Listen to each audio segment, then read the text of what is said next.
Welcome to Direct Intervention, the leadership segment.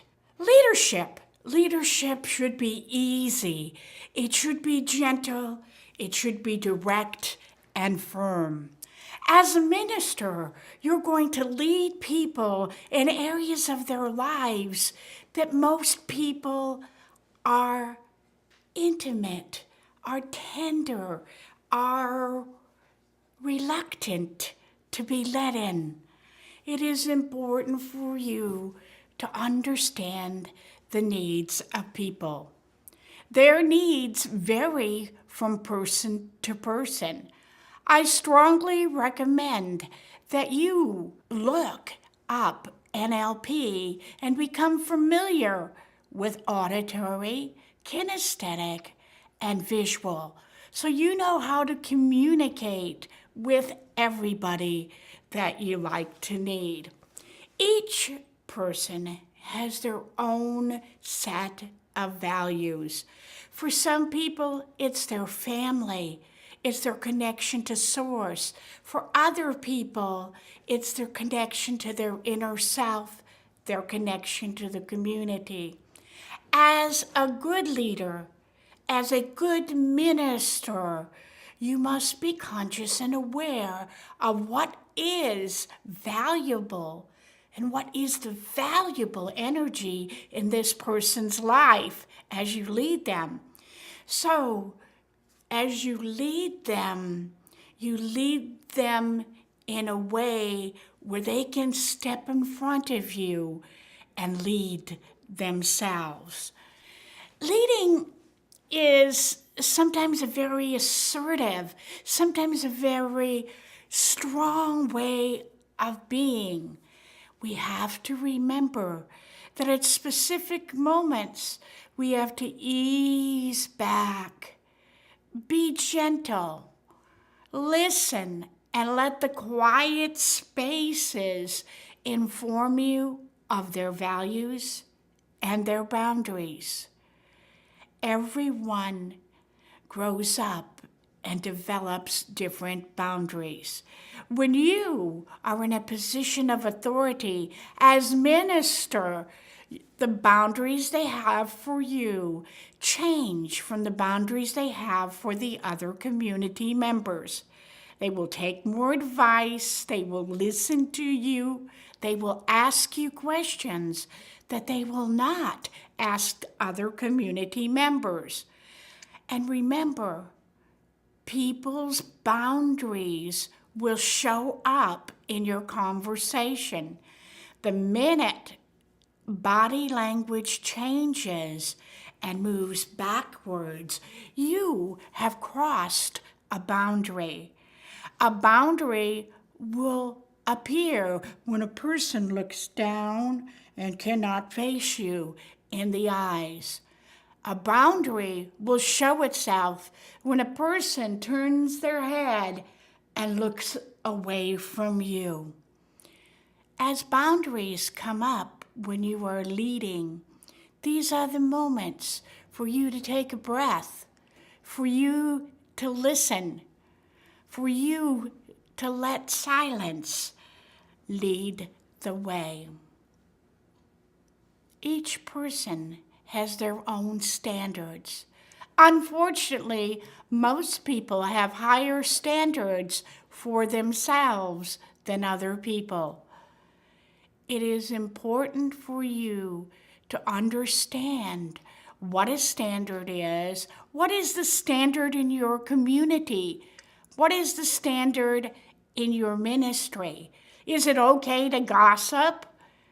Is it not okay not to say goodbye? Do you have to be extra polite? Is the boundary casual, friendly? Watch.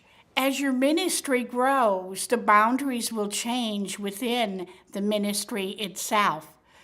Your community's boundaries will change, and your energy as a leader needs to match where the community's boundaries are.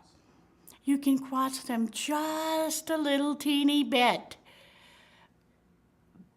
but don't cross them firmly and don't cross them all the time. As a minister and as a good leader, it is very important for you to know the gifts of each of your members. A gift is not necessarily the gifts of the Holy Spirit, but the gift that their personality, that their very essence contributes to the ministry.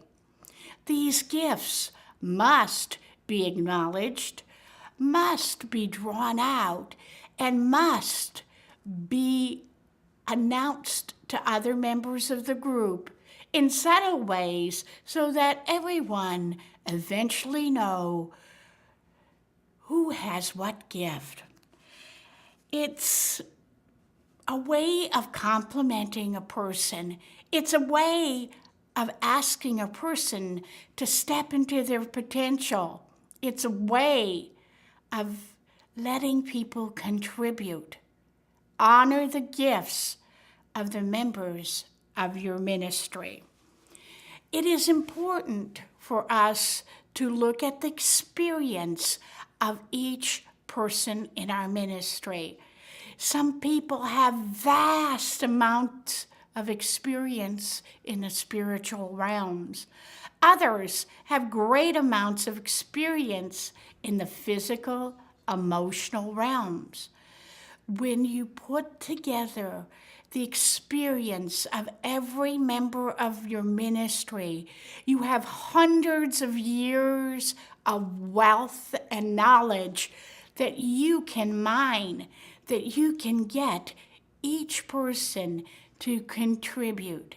If you ignore or make light of their experience, they will ignore and make light of your experience.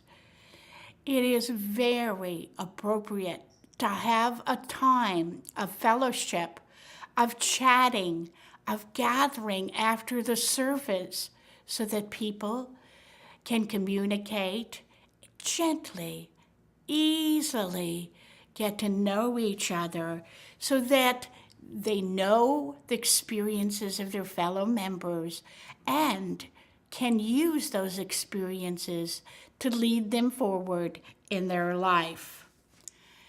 We're back to the one word again, love. And how do the members of your ministry express love? Do they express love openly, gently, quietly? Do you have to be the dentist of love and pull love out of your ministry like you were pulling teeth? Love is the greatest energy there is.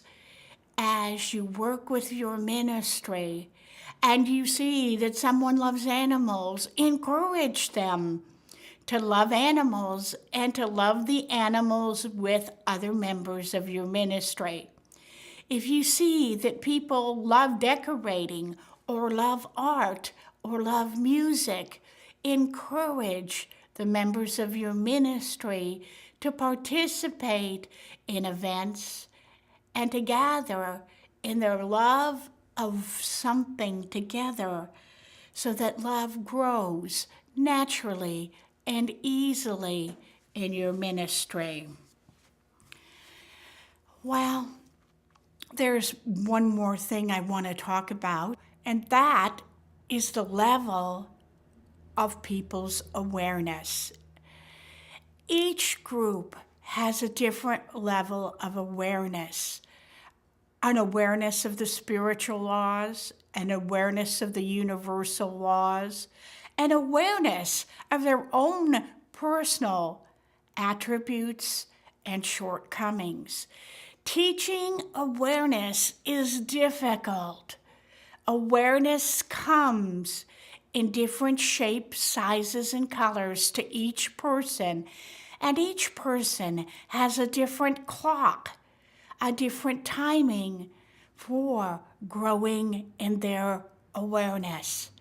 It is important not to acknowledge people when they are not aware And it is important not to criticize people when they are not aware. It is important to inform them of what to be aware of in the gentlest kindness and sometimes the loudest way you can.